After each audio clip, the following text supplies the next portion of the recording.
নমস্কার। পুতুল পুরাণে আপনাদের সবাইকে স্বাগত জানাই।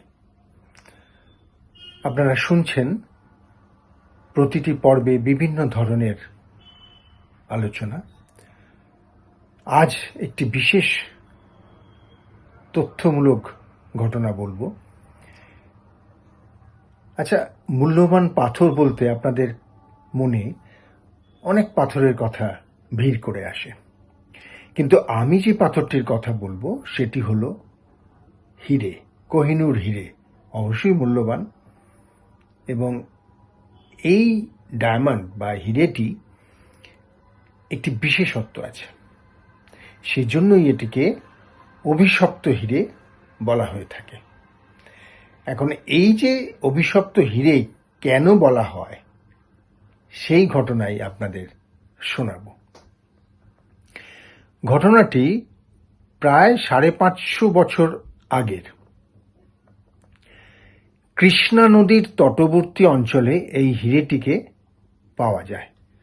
বর্ণচ্ছটায় অপূর্ব সেই নীল রঙের হিরেটি সর্বপ্রথম স্থান পায় ভেঙ্কটেশ্বরের মূর্তির মুকুটে।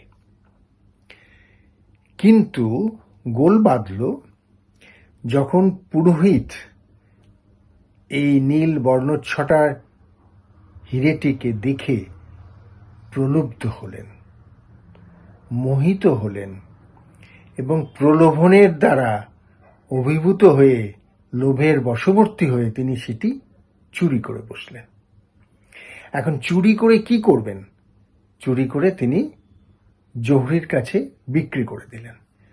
স্বাভাবিকভাবেই প্রচুর অর্থ সম্পদ তার হলো, তিনি বিশাল সম্পত্তির মালিক হয়ে গেলেন। কিন্তু অদ্ভুতভাবে এই চুরির কথা চাপা থাকলো না, তিনি ধরা পড়ে গেলেন। তখন এই মন্দিরের ভক্তবৃন্দ সবাই তাকে ধরে পিটিয়ে মেরে ফেললেন।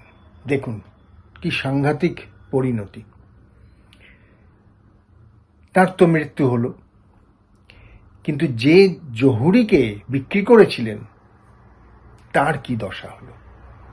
আসলে এই হিরেটি কেন বিষপ্ত না, যতবারই যার যার কাছে এই হিরেটি পৌঁছেছে, যিনি স্পর্শ করেছেন, যিনি রেখেছেন, তারই বিপদ হয়েছে।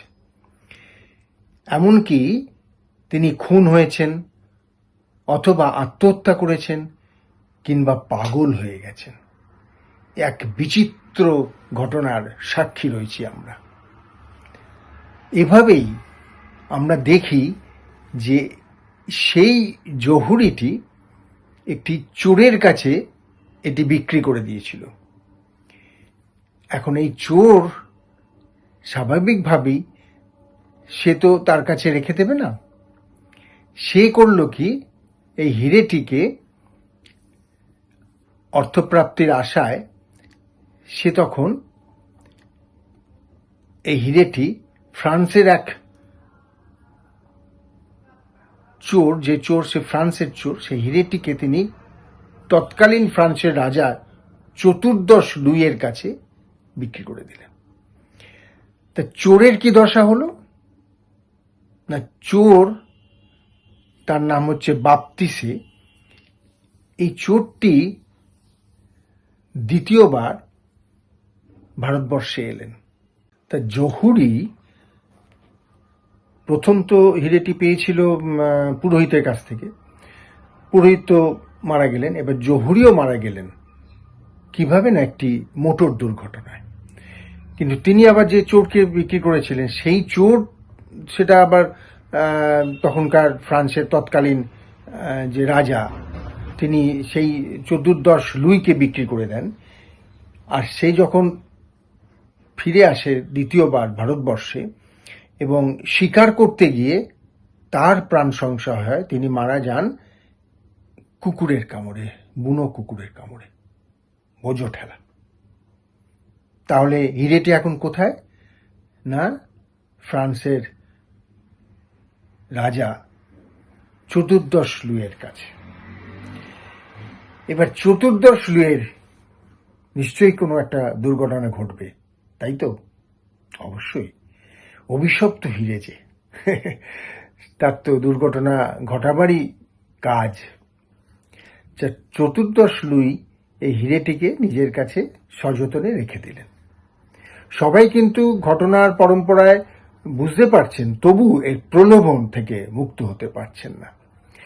কিন্তু এই হিরেটি আবার চতুর্দশ লুইয়ের এক নিকট বন্ধু, তিনি তার কাছ থেকে এটি চেয়ে নেন এবং তিনি হারের সঙ্গে এই হিরেটিকে লকেট হিসেবে তৈরি করেন এবং গলায় ঝুলিয়ে একটি আমন্ত্রিত ভোজসভায় যান, যেখানে প্রচুর দূর দূরান্ত থেকে প্রচুর অতিথি আসার কথা, যেখানে তিনি নিজেকে সম্মানিত ব্যক্তি হিসেবে দেখাতে চেয়েছেন। সে কারণেই হিরেটি তিনি ওই হাড়ের মধ্যে ঝুলিয়ে নিয়ে যান। কিন্তু মজার ঘটনা হচ্ছে, তাহলে কি হবে না, চতুর্দশ লুই থেকে তার বন্ধুর কাছে গেল, সে বন্ধু এবার সেই হিরেটিকে যত্ন করে হাড়ের মধ্যে নিয়ে গলায় ঝুলিয়ে চলে গেলেন সেই ভোজসভায়। কিন্তু এই হিরেটি যে মুহূর্তে তিনি গলায় ঝোলালেন, তখন থেকেই তার দুরবস্থা শুরু হয়ে গেল। তিনি হচ্ছেন নিকোলাস। তার কি দুরবস্থা হলো না, রাজকোষে হিসেবের গড়মিলের খাতায় তাকেই সন্দেহজনক ব্যক্তি হিসেবে চিহ্নিত করা হলো এবং তিনি কারাগারে নিক্ষিপ্ত হলেন। অবশেষে কারাগারেই তার মৃত্যু হলো। দেখুন কিরকম পরিণতি তার। হিরেটি আবার ফিরে গেল সেই চতুর্দশ লুইয়ের হাতে। এখন চতুর্দশ লুই এবং তার পরিবারের 3 সদস্য কিন্তু এই হীরের কারণেই অকালেই মৃত্যুবরণ করেন। রাজকুমারী ডি লেম্বালে অজ্ঞাতনামা কিছু মানুষের হাতে খুন হন। এইভাবে 16 লুই উত্তরাধিকার সূত্রে হিরেটি হাতে পেলেন। তখন থেকে আবার তার অশান্তির সূত্রপাত শুরু হয়ে গেল তার জীবনে। গৃহযুদ্ধ শুরু হলো। আততায়ী পত্নী 16 লুইকে হত্যা করেন, পত্নী সহ হত্যা করেন তাকে। এভাবেই কিন্তু হিরে তার অভিশপ্ত তকমা বজায় রেখে চলেছে।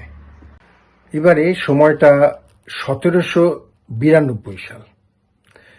সে সময় এই অভিশপ্ত হিরেটি তখন ফ্রান্সের এক জহুরির কুক্ষিগত। জহুরি হীরের সৌন্দর্যে পাগল, প্রায় স্বাভাবিক। দিনরাত হিরেটিকে নিয়ে নাড়াচাড়া করে।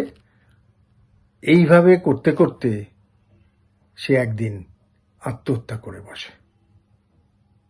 কিরকম পরিণতি হচ্ছে। এরপর ক্রেতা হলো একজন প্যারিসবাসী রুশ রাজকুমার হবান। তিনি তার প্রেমিকাকে এটি উপহার দেবার জন্য ক্রয় করলেন। কিন্তু অকস্মাৎ কোনো এক অজ্ঞাত কারণে প্রেমিকার প্রতি তার শঙ্কা উৎপন্ন হলো এবং তিনি তাকে খুন করে বসলেন। আর নিজে কি করলেন না, প্রাসাদের ভেতর গলায় ফাঁস লাগিয়ে আত্মহত্যা করলেন।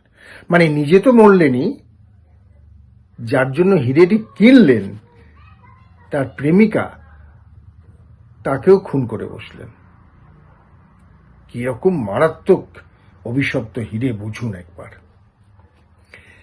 এরপর মহারানী ক্যাথলিন এই হিরেটি পেলেন, কিন্তু কিছুদিনের মধ্যেই হার্ট অ্যাটাকে তারও মৃত্যু ঘটল। এবার 1863 সালের ঘটনা।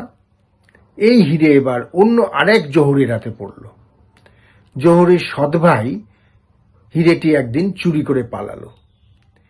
এই বিরহ যন্ত্রণা সহ্য করতে না পেরে সেই জহুরিটি একদিন মারা গেল। আশ্চর্যের ব্যাপার, এই জহুরির এই সৎ ভাইটি, যিনি হিরেটি চুরি করেছিলেন, তিনি একদিন নদীতে স্নান করতে গিয়ে ডুবে মারা গেলেন।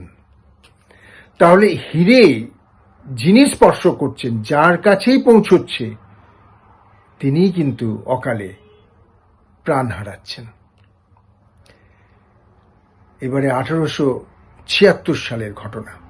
আয়ারল্যান্ডের এক সুপ্রসিদ্ধ ব্যাংক মালিক হেনরি থমাস হোপ 30,000 পাউন্ডে এই হিরেটিকে ক্রয় করলেন। হোপ তিনি এই হিরেটির নামকরণ করলেন হোপ ডায়মন্ড। কিন্তু 2 বছরের মধ্যেই হেনরির ব্যবসা লাটে উঠল এবং ব্যাংক দেউলিয়া ঘোষণা করল। ফলস্বরূপ কি হলো না, হেনরি সহ পুরো পরিবার একদিন আত্মহত্যার পথ বেছে নিল। এইভাবেই এই হিরে তার হিরোগিরি দেখিয়ে চলেছে। 1908 তুর্কির সুলতান হামিদ এই হিরেটি 40,000 পাউন্ডে ক্রয় করলেন নিজের জন্য। কি জন্য না, তার বেগমকে উপহার দেবার জন্য। কিন্তু উপহার দেবার আগেই কোনো এক কারণে সুলতান বেগমকে গুলি করে হত্যা করেন। কি যে হচ্ছে, একটা হিরে খণ্ডটি কত মানুষের প্রাণ নিচ্ছে। 1909 সাল নাগাদ সুলতান তার বিরোধী গোষ্ঠীর হাতে খুন হলেন, তাঁরও মৃত্যু ঘটল।